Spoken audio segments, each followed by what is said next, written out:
ब्लकको चाहिँ इन्ट्री गरेन अब टक्क लाएर यहाँबाट हाम्रो गाडी आउँछ hello guys hope guys are fine हजुरहरूलाई मेरो ब्लगमा स्वागत छ मेरो साउन्ड सुनिसकेको छैन थाहा छैन अनि म चाहिँ आज बसिसकेको छु अनि ढिला उठ्यो यताउता गर्दाखेरि प्याकिङ सेकिङ गर्दाखेरि यस्तै भयो अनि आज चाहिँ म र mummy back to Kathmandu back अनुहार चौध बाह्रमा हामी सरर चल्दिस अब हेरौँ हजुर छोडेर आउँदा मम ड्राइभिङ गाह्रो है गाह्रो छ अब मसु डोन्ट वरी नो वरी बाटोमा सानो अप्ठ्यारो आयो मेरो चाहिँ मोबाइलमा चार्ज पनि थिएन अनि चार्ज गर्न खोजेको अस्तिको बसमा त टाइप सी थियो तर यो बसमा त टाइप सी नै रहेछ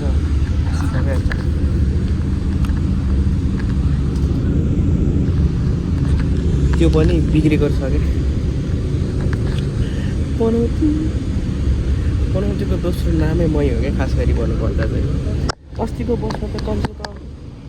टाइप सी थियो त्यो पनि बिग्रेको थिएन अर्को पनि यसमा त्यो अर्को खाली पनि त्यो युएसबी केबलको खाली पनि बिग्रेको क्या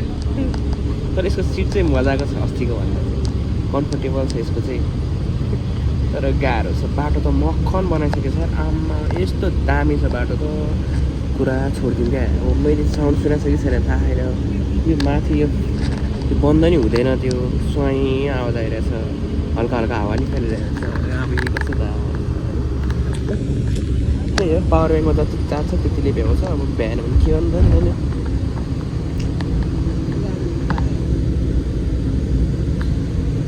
गाह्रो यतापट्टि छोरीलाई बिदाई छोरीबाट टाढा हुने र भएर आउँदाखेरि एउटा पीडा छ मेरो मम्मीको मनमा अनि अब फेरि बुढो भेट्नु पाउँछ भनेर अर्को मक्खन छ आमा ड्याडलाई भेट्न पाउँछ भनेर यतापट्टि मक्क छन् ड्याडलाई नभेटेको 3-4 दिन भयो गाह्रो एउटा कुरा तिमीहरूले मेरो फेस जोतको देखिरह्यो होला है कसको च्याक्क परेको छ म मजाले बसिरहेको छु कम्फर्टेबल बसिरहेको छु आनन्दले त्यही भएर यस्तो देखायो हाम्रो चाहिँ शुभ अधिकारीबाट बिहार प्याकेज चाहिँ आइसकेको छ शुभ अधिकारी चाहिँ किन रोजेको भन्दाखेरि यो चाहिँ हाम्रो साथीसम्म नै जान्छ क्या त्यही भएर चाहिँ त्यो चाहिँ ठिक लाग्छ क्या मलाई ठुलोसोले बोल्न पाएन मान्छे चाहिँ यहाँभित्र एउटा एउटा बिस्कुट डाइजेस्टिभ बिस्कुट एउटा चक्लेट अनि फ्रुटी रहेछ अस्तिको पालि चाहिँ त्यो क्रन्ची भन्ने चक्लेटै दिएर दुःख लाग्यो त्यसको कारणले चाहिँ हामी दुईजनालाई चक्क भाडामा योपालि झोला पनि दिएछ राम्रो खालि ब्रान्डकै झोला दिएछ चक्क ठिकै छ ओके नट गुड नट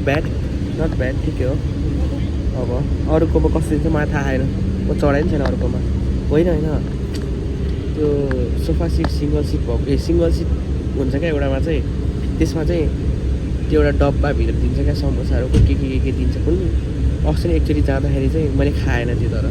धोती नै थियो त्यतिखेर नि तिनीहरूले खाएको थिएर मलाई खान मन नलाग्यो क्या कस्तो फोहोर लाग्यो अच्छा त्यही हो यो रहेको छ हाम्रो ब्रेकफास्ट तर घरमा गरेर आएको तर यहाँ पनि अब खानु पर्ला नि बोलायो भने चाहिँ चक्क पारामा दामी दामी डाँडा कस्तो दामी देखेको है अब ल अब यतापट्टि चक्क पारामा स्कुटर छ अब ल रहेछ पुल है अब पुल त हो नि होइन पब्जीको जस्तो पुल बनाउनु लागेको छ अब गाह्रो यो सबभन्दा यो त लामो छ है सबैभन्दा त होइन है मैले जोतेको जिब्रो टङ स्लिप अब यो खोला कस्तो खोला उताबाट पनि छ यताबाट पनि छ दामी छ तर सफा छ है पानी त ठुलै पुल बनाउनु लागेको छ उता नि त्यही हो दामी ए मलाई त बिजी भाइ र म आएको चाहिँ याद छ क्या बिजी भाइ र म याद भन्नाले नि बिजी भाइको त धेरै याद आइरहेछ हेरिरहेको छ भने है त्यतिखेर यस्तो के भयो त्यतिखेर यस्तो थियो बाटो अहिले कस्तो दामी बनाएको हामी बाइकमा आउँदाखेरि कुनै टाइममा यस्तो दामी थियो यस्तो खराब थियो बाटो त्यो बिजी भाइ र म कसरी गएको थियौँ क्या अहिले त यस्तो राम्रो बनाएको छ बिजी भाइ त्यो कुराहरू चाहिँ याद आइरहेछ क्या यो बाटोभरि आमा धुलो हिलो कस्तो थियो अहिले त कस्तो राम्रो बनाइसक्यो बिजी भाइ छिटो नेपाल आऊ है पोखरा घुम्न आउनुपर्छ गाह्रो गरेर यस्तो च्यापेर गाह्रो भएको थियो धन्न यहाँ खाना खाने ठाउँमा रोक्यो बल्ल बल्ल कम गाह्रो भएको थियो 2 घन्टा त च्यापै होला हौ कम छटपट्टि भएको थियो आफूलाई अब यहाँ चाहिँ हाम्रो भोजनालय चट्ट बराबर मम्मी र म गाह्रो चाखौँ कस्तो हुन्छ अनि त्यसपछि भनौँ ल हातले खाने कुरा त आएन चम्चाले अलिकति मेन्टेन स्ट्यान्डर्ड मेन्टेन अलिकति स्ट्यान्डर्ड मेन्टेन गाह्रो छ यता त एम्बियन्स चाहिँ राम्रो छ पछाडि पनि ठाउँहरू रहेछ क्या दामी दामी अगाडि पनि ठाउँ छ त्यही हो खाना खाएर भेटौँ चाहिँ सानोतिनो आइसक्रिम ब्रेक खाना खायो गर्मी वाइल्डै छ अनि मम्मी चाहिँ यहाँको बारीको तरकारी हामीलाई खुवाएको भन्दै हुनुहुन्छ त्यहाँ आइसक्रिम फोड्दै हुनुहुन्छ स्ट्रबेरी मेरो फोडिदिनु मेरो फोडिदिनु परेमा मम्मी र म आइसक्रिम खाँदै तपाईँ किन चाड आउनु भएको त गाडी स्टार्ट गरेर बिर्सेको ड्राइभर हो भने त खलासिदियो मम्मी त गाडी जाला जस्तो गर्नुभयो त्यही हो आइसक्रिम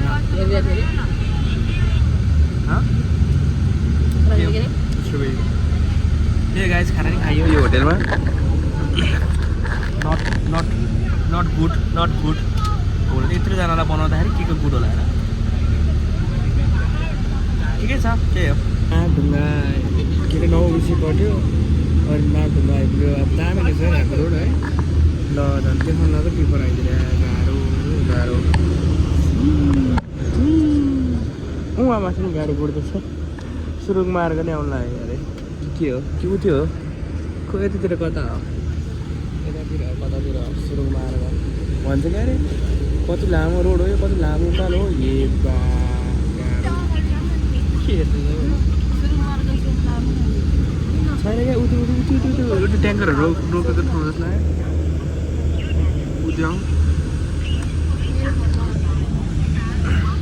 यो गाडी उकालो मात्रै तान्दैन रहेछ क्या तल हेर्नु न तल अब है तल त कस्तो गहिरो हो कि हामी यतिको हाइटमा छ सरी टनेल त त्यहाँ होइन रहेछ यहाँ रहेछ त्यो ठ्याक्कै हाम्रो अपोजिट साइडमा छ ऊ त्यहाँ हो देख्नु त्यहाँनिर रहेछ त्यो यहाँ ठ्याक्कै सुरुङ मार्गको मुनि टनेलको मुनि ए ट्याक्क चियाको लागि त्यहाँ पछाडि त्यहाँ रहेछ टनेल दामी आमा कत्रो हो यो टनेल छिराएर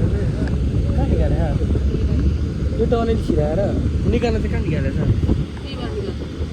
त्यो चाहिँ छिर्दिन होला यो चाहिँ निक्लिन्छ होला है त्यो चाहिँ छिर्दिन यो चाहिँ निक्लिने ठाउँ होला खै के हो दुइटामा एउटा हो यो चाहिँ के हो यो चाहिँ के रहेछ त्यहाँ एक्जिट होस् यो चाहिँ निक्लिने ठाउँ रहेछ कतातिरबाट आएर यता निक्लिने ठाउँ छिर्ने ठाउँ चाहिँ उ त्यो आमा कति गाडी आइरहेछ पछाडि अगाडि नि कति गइरहेछ थत्तेरिका त्यसै केटा हो हामी त यहाँ तलबाट आएको रहेछ मैले त यो भ्यानहरू आइरहेको छ टनलभित्रबाट आएको सोचिरहेँ लास्टमा यस्तो रहेछ कि यहाँ चाहिँ दामी रहेछ त है बाटो नि दामी बनाएको छ है ल यस्तो पो रहेछ ल म त जोकीतिर बन्दैछ कामहरू हुँदैछ भटाभट तर कहिले हुन्छ थाहा होइन ठ्याक्कै हामी टनलको माथि छ यो छेडेर चाहिँ कहाँ निक्लिन्छ पनि यो छेडेर चाहिँ कहाँ निक्लिनु पनि गाह्रो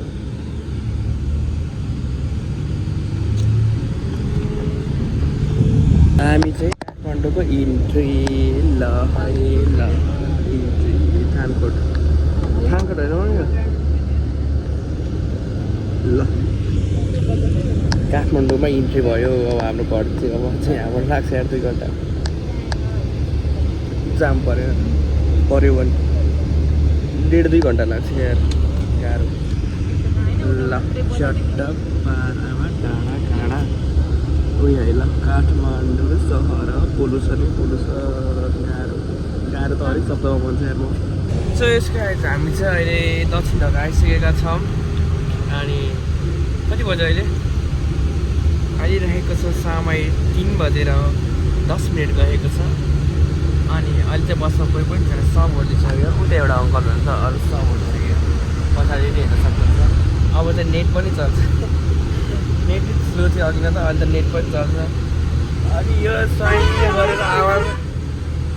आवाजै आउँदैन क्या फेरि थत्तिका त्यही हो फाइनली काठमाडौँ आइसक्यौँ हामी अब हामी घरतर्फ लाग्नेछौँ